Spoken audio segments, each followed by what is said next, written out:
Hello again. So now we're going to do this division problem, okay? And if you recall, this division problem is the same as, and I want you to think about it for a moment before I write it down. How else could we have seen this division problem? Okay, so we could have seen this division problem as 45 divided by 5, or we could see it as 45 divided by 5, okay? Okay, so these are equivalent formulations of the problem, okay? But we're gonna use this notation a lot in these next sections, and so I want you guys to be familiar with this. And the way we're gonna read this as, we could read it as 45 divided by 5, or we could read it as how many times does 5 go into 45, okay? How many times does 5 go into 45, okay? So in order to carry out this calculation, I'm gonna make the multiplication table for 5 on the right hand side. Now again, I know for some of you may have already memorized it, it's okay, but I'm gonna do it anyway just for completeness. And of course, as we do when we do more division problems with larger numbers, you're gonna see that making this table will help. Okay, but in general, I would also recommend that you guys that you guys learn your multiplication tables, because it'll help calculations like this go much faster.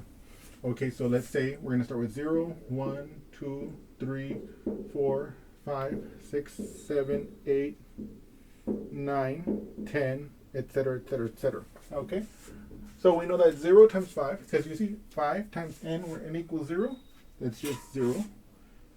If n is 1, 5 times 1, that's just 5.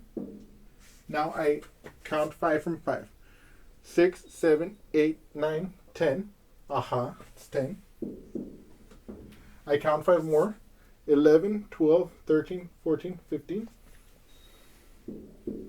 I count 5 more. 16, 17, 18, 19, 20. Okay. I count 5 more. 21, 22, 23, 24, 25. Okay. I count 5 more. 26, 27, 28, 29, 30. Okay. 5 more. 31, 32, 33, 34, 35. Okay. 5 more.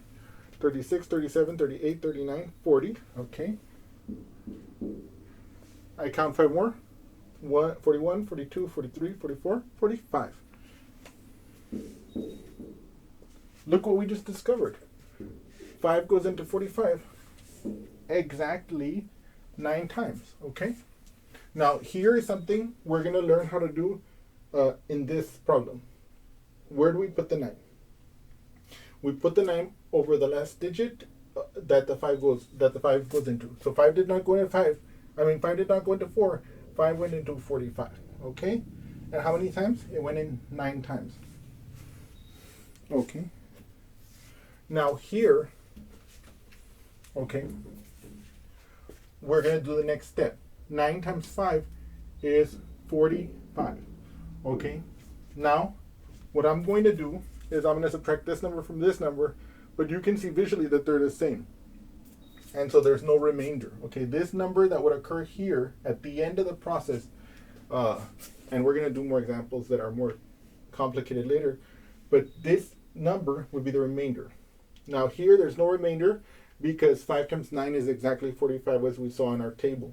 Okay, and this makes sense. Okay, but we're going to see in future cases that there may be remainders, and we're going to see that that has a meaning, and yes, we'll talk about that in a little bit.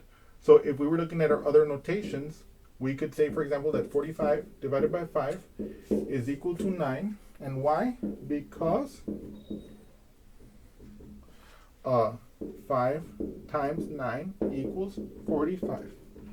Okay? And going back to our final way of writing this down, we would also look at this as saying that 45 divided by 5 is equal to 9. So now here, you notice something. Or here I want you to observe something. Here, we had an improper fraction. And we just saw that the division gave us the simplification. This improper fraction represents exactly 9. Okay? And also, if we wanted to, we could give it an interpretation in terms of like a party or in terms of like some grocery situation. So let's say you have 45 oranges, and let's say you have a special container that you bought from David Co. that allows you to transport oranges very safely, okay?